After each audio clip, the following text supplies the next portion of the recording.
Chapter 3.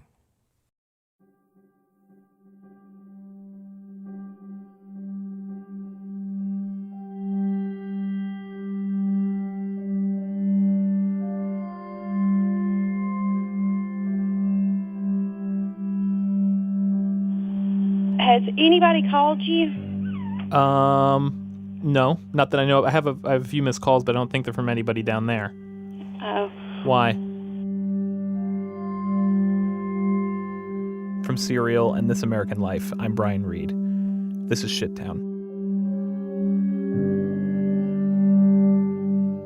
Well, we have some bad news to tell you. Okay. John B. killed himself Monday night. Are you kidding me? No. Oh my gosh. With everything that happened, we wasn't able to call yesterday. His body was found yesterday morning. And it happened yesterday morning. It happened between Monday night and Tuesday morning. Oh my God. Yeah. So right now, his mother is okay. Oh, Skylar. Now we're just trying to get her taken care of and make sure she don't go to a nursing home. Oh my gosh. And the way he killed himself is he drank cyanide. Oh my God. Oh, I'm so sorry. Yeah,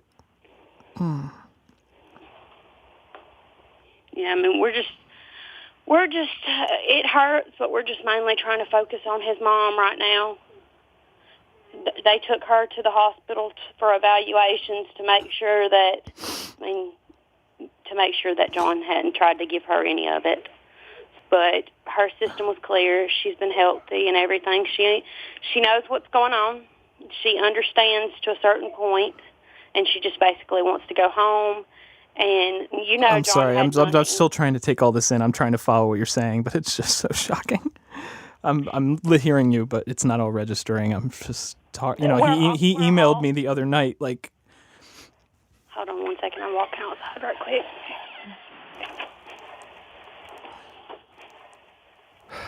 John. Sitting in the studio in a daze on the phone with Skylar, I search my inbox for the last message from Harut Naguzi, the pseudonym John used for his email address. The last thing he wrote me... I didn't even get a chance to totally read all this. He sent it on Sunday, Father's Day, 8:55 p.m. And it happened Monday. It's Wednesday now, early evening. Just 3 days ago, John was alive, standing at the computer in his bedroom, emailing me, thinking of me, sending me a graph of the increasing gold reserves of the Russian Central Bank, saying what do the Ruskies know that we don't. I don't know why we do this when we're told that someone has died. Hold up our last interaction with them and point to the nearness of it in time to explain our disbelief, as if time gives a shit. And I bet you're feeling the same thing that I'm feeling. You probably didn't message back. You were busy. I just wrote back today, like a couple hours ago. Yeah. I understand how you're feeling. We're all feeling it. I talked to him Friday night. Me and John stayed on the phone for 4 hours. No lie, you know how you can get to talk to him and, not stop. We stayed on the phone for 4 hours, and he was fine. I knew he had some issues, but he was fine. He talked about how bad this world was. The main thing we talked about the other night was how bad this world was and what it's coming to and everything, and how me and Jake shouldn't bring any more kids and nobody else should bring any more kids into this world because of how bad it's going to end up getting. And, but he was fine. It was just like a casual conversation about it. It was a John conversation. John talked about committing suicide. He talked about it to me, and I knew that he talked about it to others. He never called me on the verge of it or anything like that. When it came up, it was usually very matter of fact. Of course, this is my plan. I'm going to do this someday. The way someone might talk about their plans to retire or move. John actually wrote me several emails that Sunday, Father's Day, the night before he committed suicide. The The one about the Russian gold reserves was the very last, but there was a string of messages just before that. I'd recently sent John a series I produced for This American Life about the frayed relationship between cops and African Americans. While I was working on it months ago, I hadn't been so good about keeping in touch with John, so when it was finished, I wanted to share it with him so he could hear what had kept me so busy. On Sunday night, he wrote me as he was listening, telling me how disgusted he was with the police abuses I was reporting about, how our country wasn't worth defending, how he would let his mother lay over and die before he called his local police. And then he sent me an email titled Collapse List, which is the email that I saw come in but didn't get a chance to fully read because it is very long. John prefaced it by saying that he was inspired to send it after listening to our cop episodes. And then the bullet points start. 99% of rhinos gone since 1914. 90% of big ocean fish gone since 1950. 50% of Great Barrier Reef gone since 1985. Ocean plankton declines of 1% per year means 50% gone in 70 years. Ocean acidification doubles by 2050, triples by 2100. 1 million humans, net, are added to the Earth every 4.5 days. We must produce more food in the next 50 years than we have in the past 10,000 years combined. Earth has only 60 years of farming left at current world soil degradation rates. On and on it goes like this, like his ledger of expenses. And that's after a disclaimer from John, saying, "Note that I do not include energy or economic issues with this list." It's numbing. I found out later that John didn't actually write this list. It's made its way around apocalyptic websites and comment threads, so you'd expect this kind of thing to be wildly inaccurate. But after checking some of the statistics, it doesn't seem to be. When I look at this right now, in the shadow of John's suicide, I guess it's clear this was a fixation of a person in a deeply depressed mental state. But when I read it just 3 days before, I didn't see that. Hell, I didn't see it as I was looking at it again today, just a few hours before Skylar called, when I finally sat down to reply to it and told him, quote, "This is fascinating." I just saw it as the normal, cynical John B. McLemore I'd become used to. I saw it as a glass full of piss. All the world was a shittown to John, and he bore every disgrace of that world in his heart.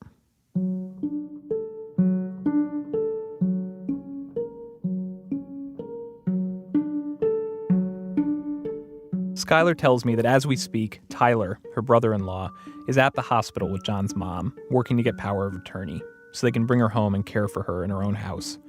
Skylar says John called and messaged several people the night he killed himself, and that Tyler was one of them. It also appears that Tyler was the last person, besides John's mother, to see him alive. I ask if there will be a funeral. They're working on that, Skylar says, but yes, there will likely be a service in a few days. Skylar says it'll probably be small, just the Goodson family and John's mom. I mean, I would like to come down and see you guys. I don't know. I don't know what's appropriate. Given I was slowly doing a story that involved John, and I got to know him and care about him and know you guys, and I'm not sure where that leaves me as, who am I to this situation? I mean, it's I wouldn't, if you wasn't anything to this, I wouldn't have called.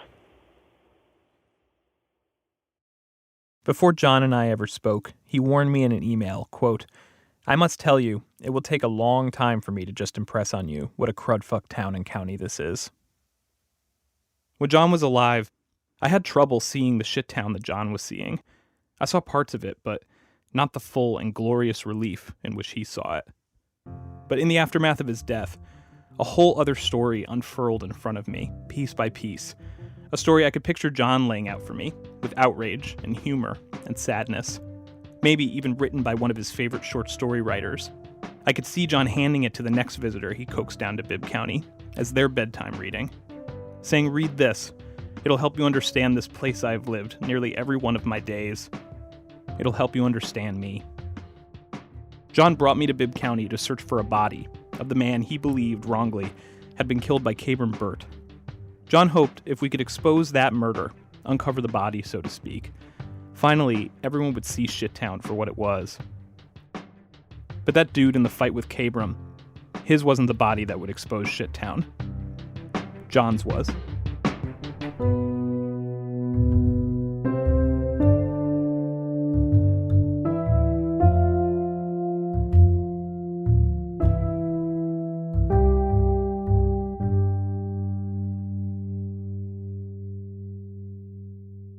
day after I learned of John's suicide, I called Tyler to give my condolences. And also, because he was seemingly the last person to be with John besides John's mother, to see if something had happened that prompted John to do this now. I tell him I'm sorry, ask him how he's holding up, and immediately he starts telling me the story of the days and moments leading up to the suicide. I called him from my own phone, but I interrupt and ask if he'd mind me calling him back from the studio. Hey. Hey, man. All right, so I'm recording, just so you know. Okay. Well, I'm going to start from the beginning then. Yeah. From Father's Day, because he wanted to spend Father's Day with me, and we done planned something. Because I ain't ever had no daddy worth a damn. He's just about the only daddy I've got. They'd planned to spend Father's Day together, but in the end they didn't, because John went and did something a couple days before that made Tyler mad. I was pissed off at him because I brought one of my youngins over there to swing in the swing, and John just had me give him a haircut. He wanted me to skin his head, and I did. And my little girl was kind of poking at him, said, "John, you got a haircut like my daddy's, ha, ha, ha." And he said, "Well, you'll have it soon enough at Julia Tutwiler. That's a woman's prison." Oh. And that pissed me off. My little girl didn't understand that, but I did, and buddy, that pissed me the fuck off. Why did he say that? I don't know. And I calmly said, "Noel, go get in the truck, baby. We're gonna go on over to the house." And I calmly eased out of there. But that shit he said pissed me off, and I didn't show up the next morning and didn't talk to him all day. Come Saturday night, he called me, and I kind of been ignoring him, but I finally answered him that evening. And hell, I about broke down crying whenever I was telling him, because he was like, "What's wrong?" I said, "John B., I just don't understand why you say the shit you do." I said, "The shit that you say in front of me, I can kind of handle, but when you say this shit in front of my girls," I said, "I just don't know how to take it, buddy." I said, "I just figured you was trying to run me off." And he said, "No, that's the last thing I want to do is run you off." He said, "What in the hell did I say to make you mad?" He didn't have not one clue what he said that pissed me off. Oh, really? I'm sure he meant it as a joke that went wrong, Like, I guess. I don't know. That's all I can think of. He acts like I don't discipline my kids enough, so he's thinking that they're going to end up in fucking prison. I don't know. So did he say he was sorry, or what did he say when you told him? Oh, yeah, I mean, we was all right. He about started boo-hooing on the phone, and I did too, and he told me he loved me, and I told him I loved him, and then I think that might have been Sunday, because the next morning I went over there and... This was Monday, June 22nd, 2015, the day John died. Tyler says they called it their Father's Day. I was supposed to, do yard work or something, and we decided that we was going to go fishing down there at the Cahaba River. I lied to everybody and told everybody that I was over there cutting his grass, but we was really out fishing. And then that day, we had a great day. We had a great day, except for the few little spells he had.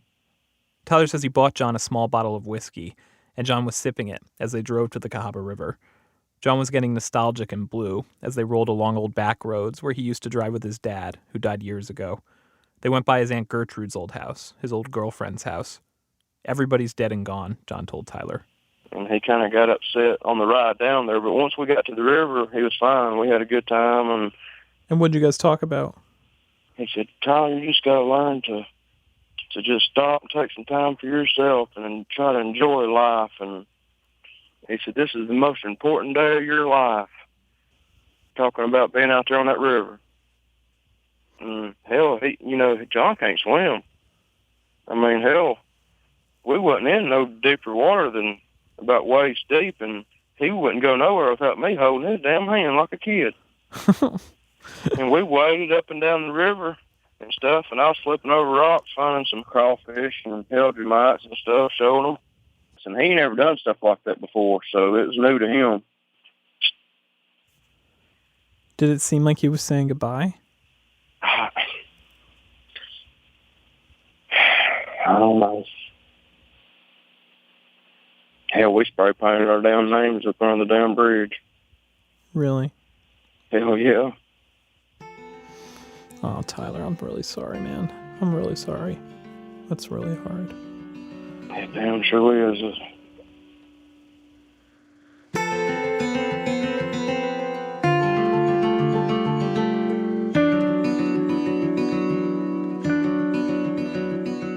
At the end of the day, Tyler dropped John off at his house.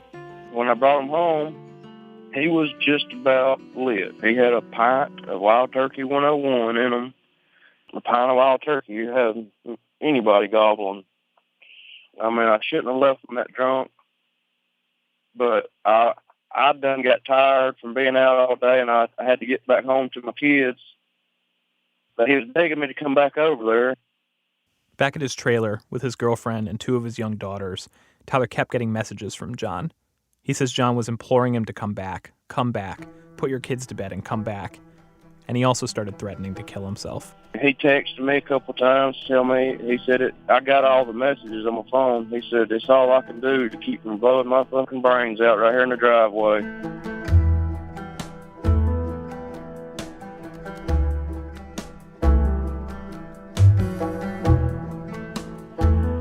You know, I'd pace the hallways in my place just worried about him. I was pretty damn concerned, but, you know, he done said this stuff so many times.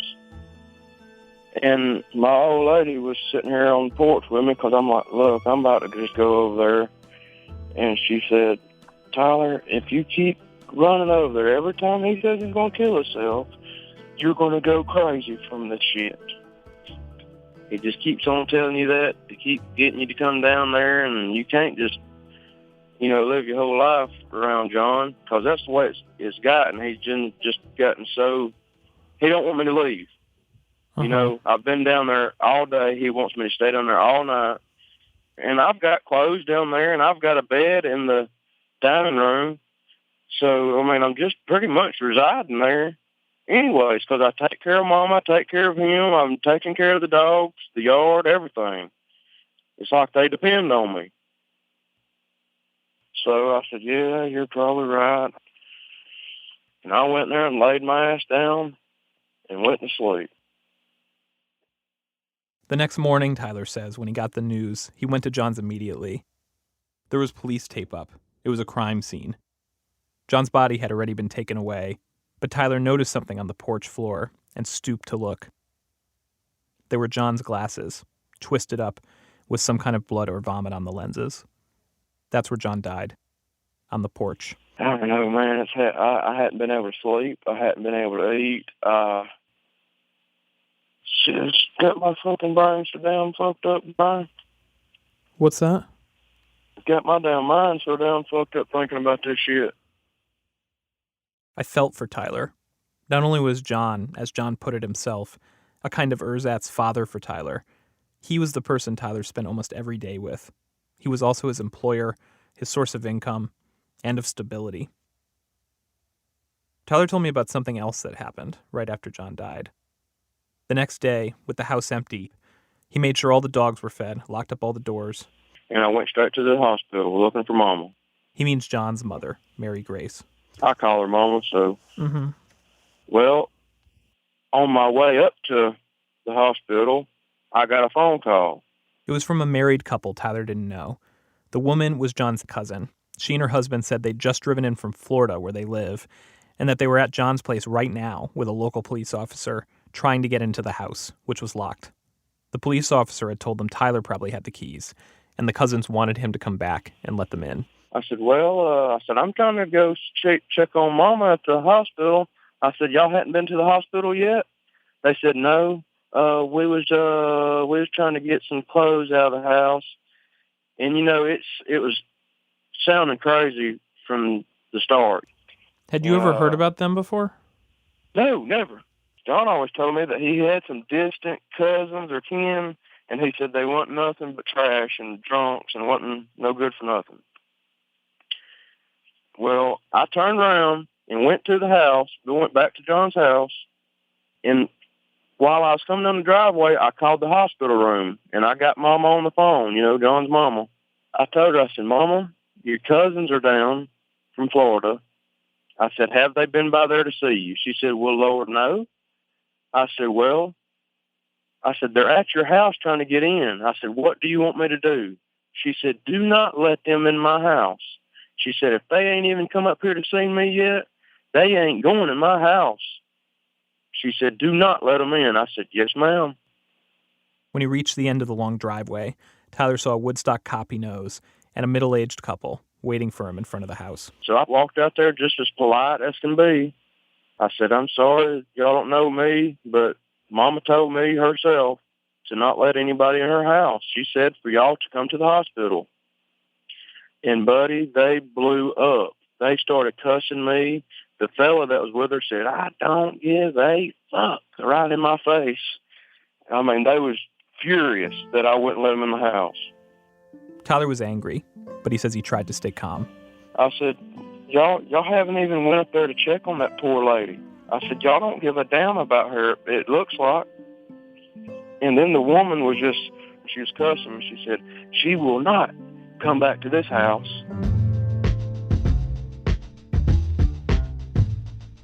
And then 30 minutes later, they was at the hospital in front of me in there pretending to cry. Tyler had not let the cousins in the house. Instead, they were now all at Mary Grace's bedside, and Tyler says the cousins were going on about how heartbroken they were about John Brooks, how glad they were to see Mary Grace.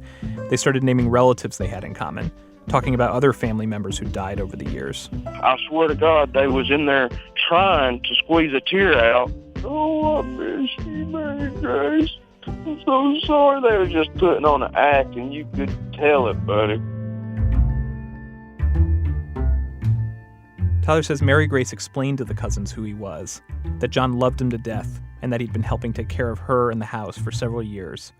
He says she told them she wanted to go home and have Tyler keep taking care of her and the dogs, that she was planning to go with him to the family lawyer's office tomorrow and get the legal stuff in order to make that happen. And Tyler says he and Mary Grace also had plans to make funeral arrangements for John. The cousin protested a bit, but Mary Grace insisted, and eventually the cousin gave in. She said, okay, if that's what you both want. And they left Tyler and Mary Grace together.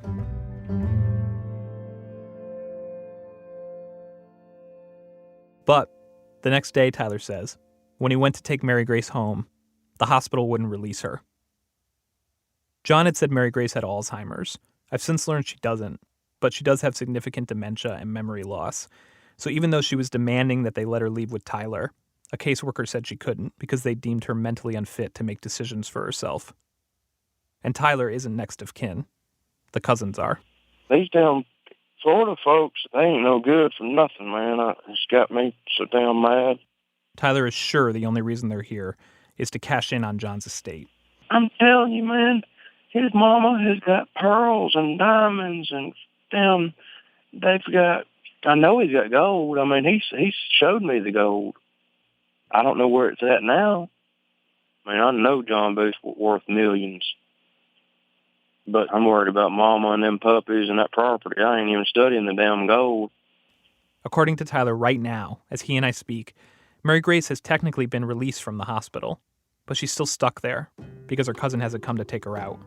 She's pacing the hallways, he says, frustrated, confused, crying, missing her puppies, asking Tyler why John abandoned them like this, asking him questions he's also asking himself.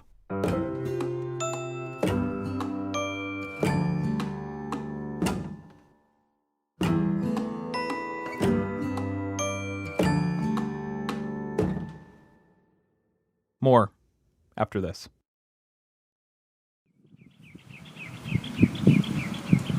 I've been told by Skylar that John's funeral would be small, probably just the Goodson family and his mother, Mary Grace.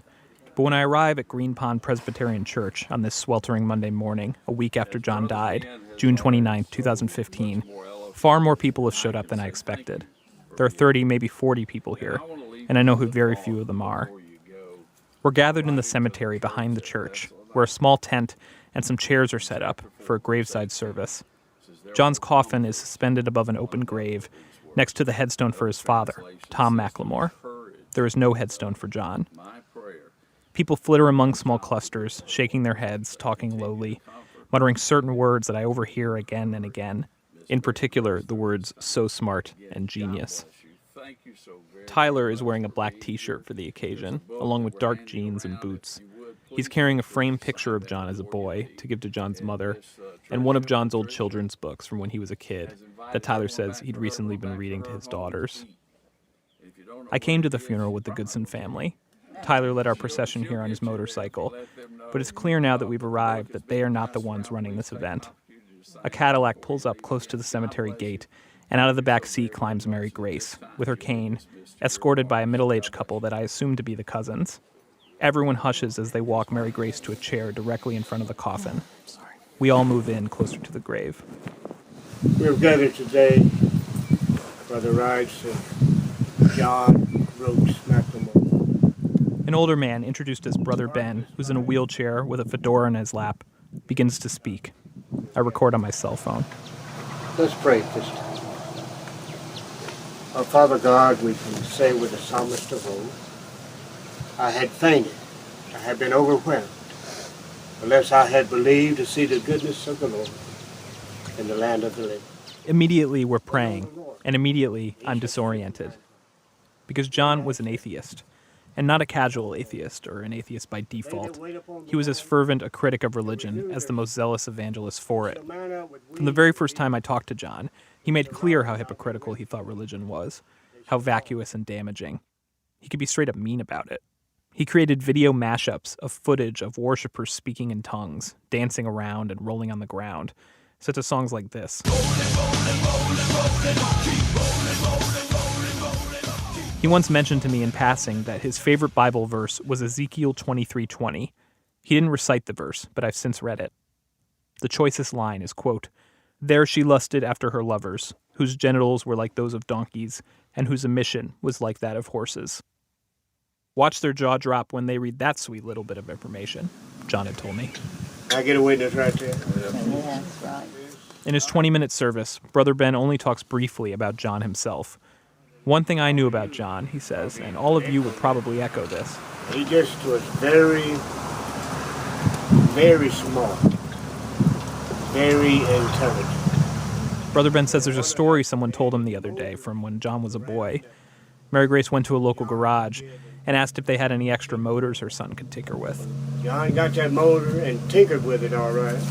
He took it down and put it back together just perfect. He put it back together just perfectly, he says. And that's the story. John had a brilliant mind, Brother Ben says. Mechanics will call him for help with pesky motors, and then we're back to scripture. To me, it was sad to see the life of someone with such personality remembered with so little, to see John honored with a service so utterly devoid of him. But for the person here who matters most, Mary Grace, it does seem to serve its purpose. Near the end, as Brother Ben is beginning the final prayer, she thanks him for helping lay her son to rest. It makes me feel good that you thought so much of it. It makes me feel good that you thought so much of him, she says, enough to put him at peace. At peace? I'm sure he's at peace now. Mary Grace begins weeping. Tyler's mother, whom I met for the first time right before the funeral, is standing next to me. She has tears in her eyes, and as Mary Grace speaks, Tyler's mom clutches my arm. "He'll always be with me in my heart and my mind," Mary Grace cries. "I just cannot bear the thought of not having him." The cousin puts her hand on Mary Grace. Brother Ben is going to say a prayer now, she tells her. Father God, thank you again for the mind that he had to do things, Lord.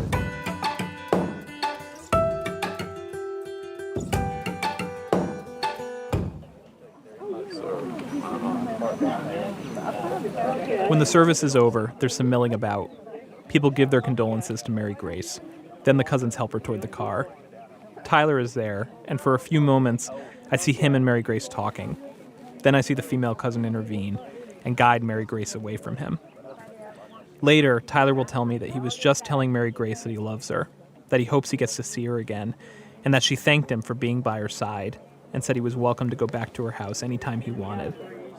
And then, according to Tyler, the cousin jumped in and said, "No, Mary Grace, that would be trespassing."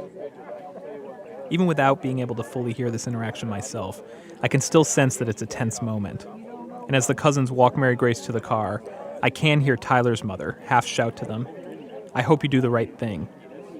Then Mary Grace gets in the Cadillac and is driven away.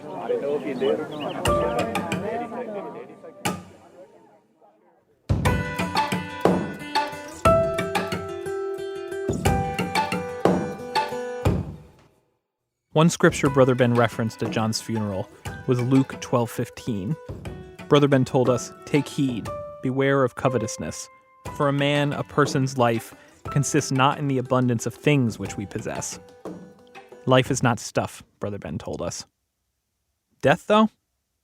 Death can leave a lot of stuff behind. It can go very quickly from the spiritual to the material. The way Tyler understood it, John wanted to leave him and his brother something when he died, which was my understanding too. John told me as much on several occasions. And minutes before he committed suicide, John texted Tyler, saying, quote, "Anything you want in this house, you can have," unquote. Obviously, those communications don't mean much legally without a will. And that seems to be the situation. Tyler and Skylar told me after John died, they heard that he didn't have a will, which was shocking to them. Seeing what's happening to Tyler, watching the cousins squeeze him out of John's affairs, it doesn't seem like what John would have wanted. In fact, it strikes me as exactly the kind of scenario that would have tormented him. Someone who's vulnerable like Tyler, trying to stand up and take responsibility for making things better, and still getting screwed. Tyler's been a consistent part of John's life in recent years. Meanwhile, Tyler says the cousins haven't been around for decades. I don't think this was the clockmaker's intention.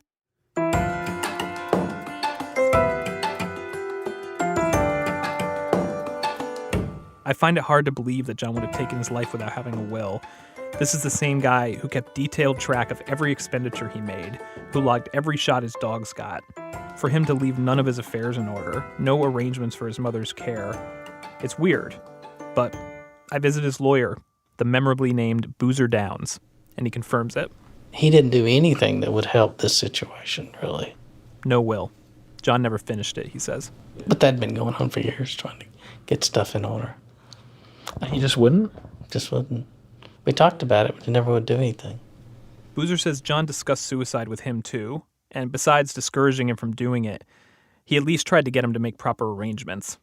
For instance, he suggested they find some nonprofit or other organization to take care of the property and the maze and the dogs. I said, we can find somebody. We can get a historic trust. There are lots of things. And he didn't have any faith in that. He said, oh, those some bitches will just go sell it. And nobody's going to take care of it anyway. And I've spent too much money, and they'll just sell it out. Smart and as thoughtful as he was about so many things, why didn't he tell us what he really wanted? At one point, I asked Boozer what we're actually talking about here when it comes to John's estate. What assets are there? And it's when we get to that Boozer becomes kind of cryptic. That is one thing he asked me not to mention to people. He had an idea of what he wanted to do with his assets. Now, whether he really did it, I don't know. So he told you he had plans for his assets? Yes. That he wanted you to keep secret? Yes. But he didn't tell me where it was and how he was going to do this. So he just told me the form what he was going to convert to. So.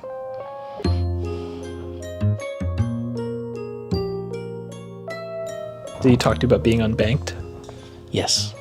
This is something John mentioned to me once or twice that I didn't pay much attention to at the time, but now that he's dead, suddenly feels significant. He said that he was unbanked, that, intriguingly, he kept his money and assets somewhere other than a traditional bank account. John, it's probably no surprise, was not a fan of financial institutions. What happens in the case of someone being unbanked? I've never had that before, so I don't know, but I guess if you think somebody has some valuable asset they've hidden in the walls or in the mattress or something, you go looking. It's literally a treasure hunt? I've never had that before. I don't know. I would guess so. That's my best guess, you know.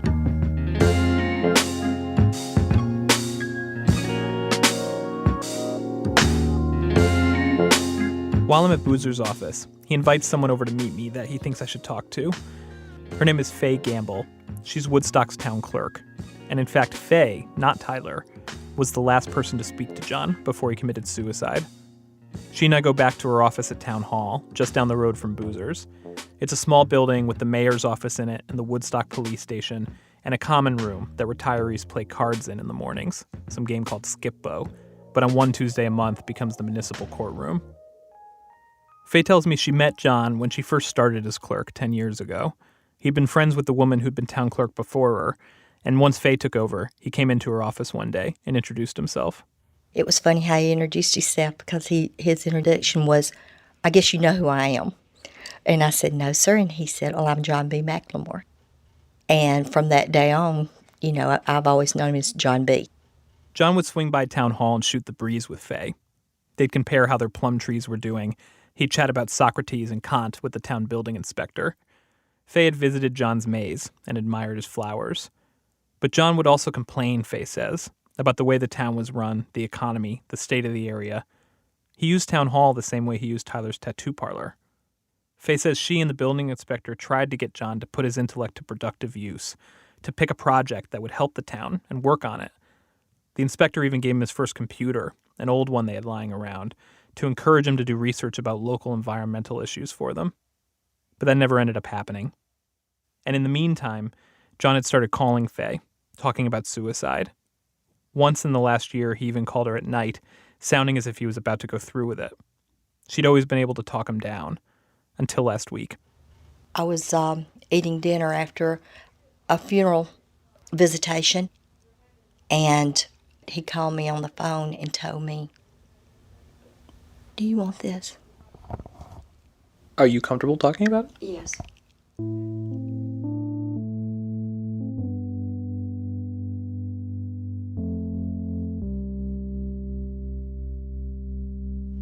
My phone rang at 9:15, and it was all again, just like he always answered. He wanted to know if it was Faye Gamble, and I told him yes, and he said, "This is John B. McLemore," which I knew who it was. And he said, "I just want you to listen to me.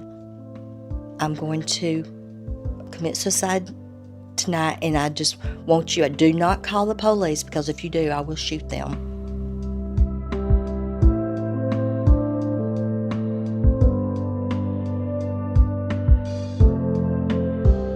He was very hyped up, and I was just saying, John, please just listen to me.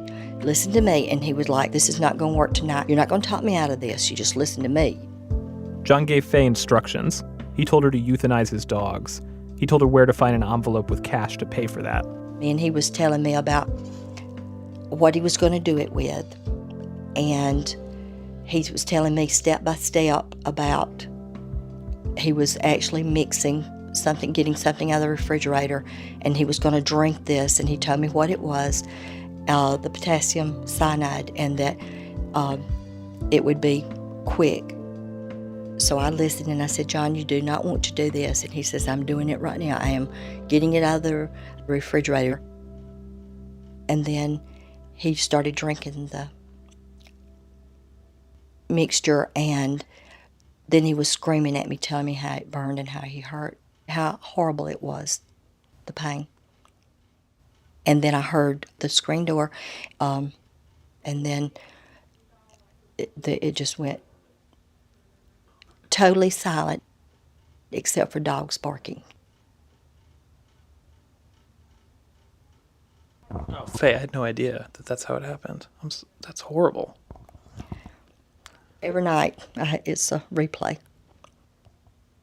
I'm still just, there's not a night that I don't think about him, that I don't wake up and dreaming about it, or thinking about him. Not a night. Faye tells me she understands that to someone hearing about this, it could sound like what John did to her was cruel, like he must have been angry at her to submit her to such a terrifying, traumatic phone call. But she says it wasn't like that. She didn't get the feeling that he was taking something out on her. Faye doesn't know why John chose to contact her. Maybe he just wanted to talk to someone he trusted. Maybe he thought she could handle it. She says he did give her other instructions besides to euthanize the dogs, But she's vague with me about what some of them were. She says he told her where to find, quote, certain things, unquote. That, quote, he wanted me to know where certain things were. What those certain things are, she leaves to the imagination. Faye says John also told her that a bunch of Tyler's belongings would be in the workshop. And while Faye says John didn't mention anything that night about a will or leaving assets to Tyler and his brother, she says he had told her previously that he wanted to do that, just like he told me.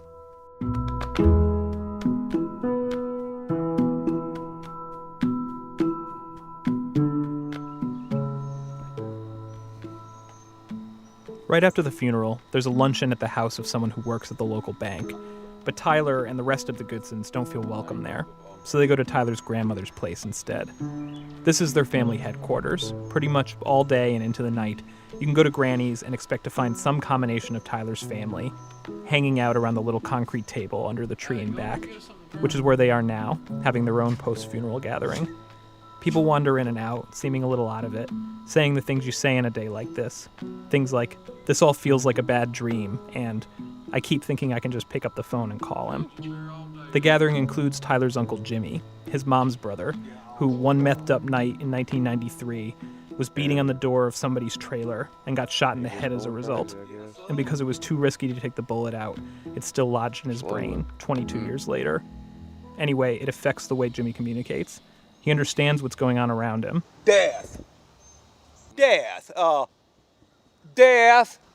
But his vocabulary is limited. So as Tyler tells me how hurt he is that the cousin stopped him from talking to John's mother after the service, Jimmy kind of just chimes in affirmatively in the background.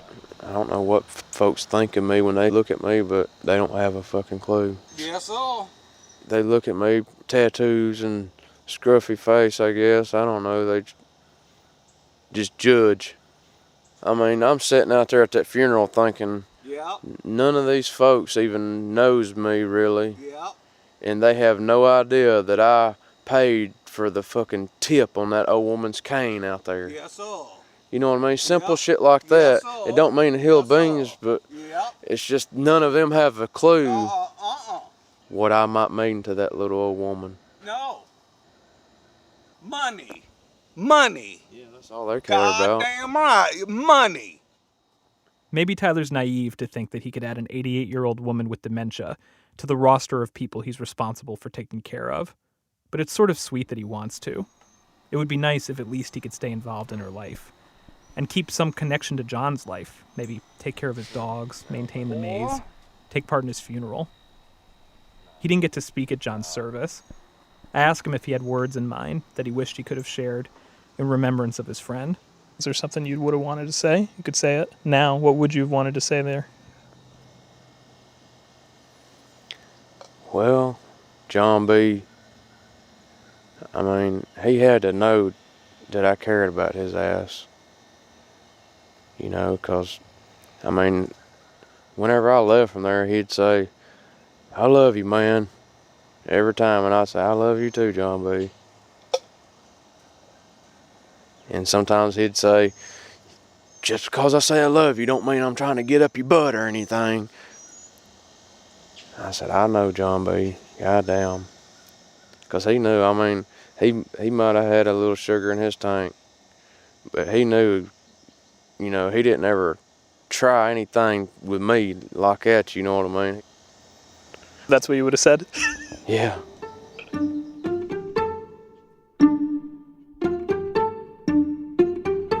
When John introduced himself to me via email, he began, quote, "Me, I am 47, unmarried, sort of let's just say I might be a fan of David Sedaris, or in other words, I might know who Audre Lorde and Ann Bannon is, if you get the idea. Of course, that could get you killed around here."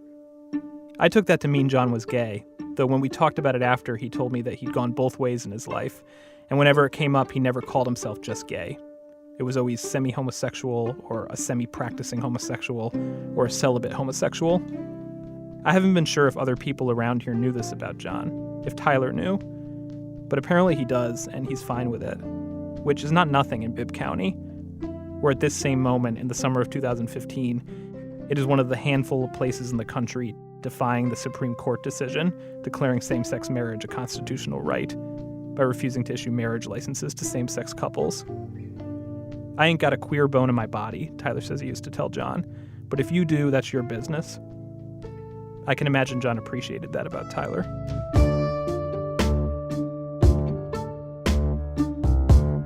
Tyler will be the one who makes John's tombstone. It'll be a couple months before he does it, but as time goes on, no one else will get John one. John loved old cemeteries and gravestones, and it'll start nagging at Tyler that John's in the ground, decomposing into worm dirt, without so much as a marker.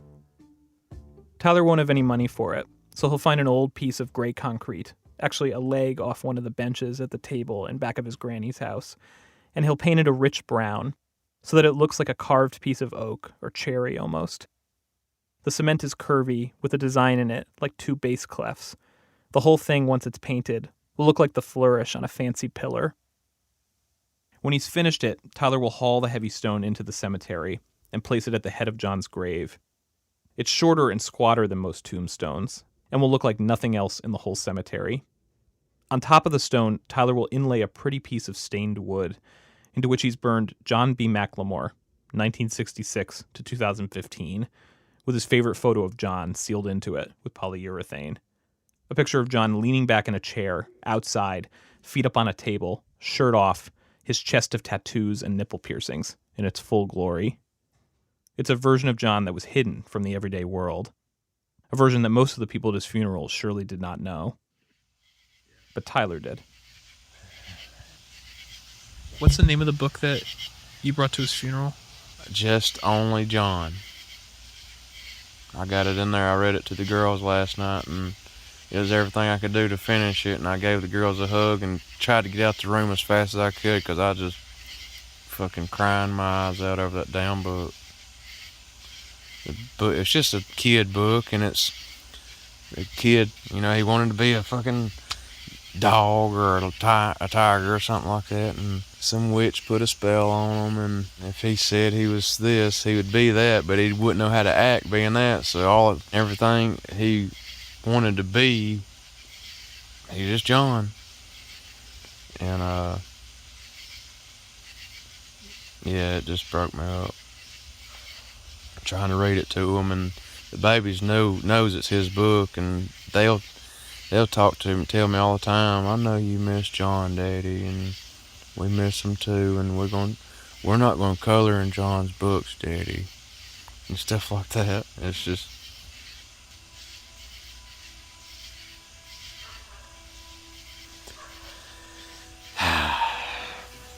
I miss that old fucker.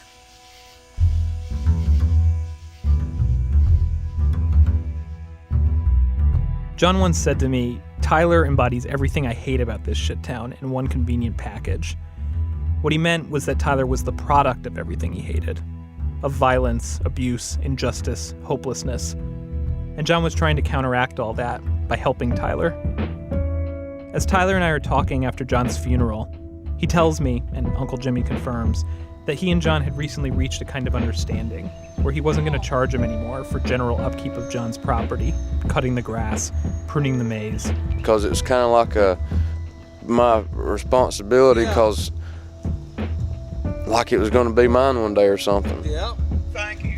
He told us he wasn't going to leave us no bunch of damn cash because he said we wouldn't appreciate it, so he's going to leave us gold and shit like that, but in the property. Yep. He's got 140 acres out there. Bukus and bukus of stuff. Bukus and bukus of stuff.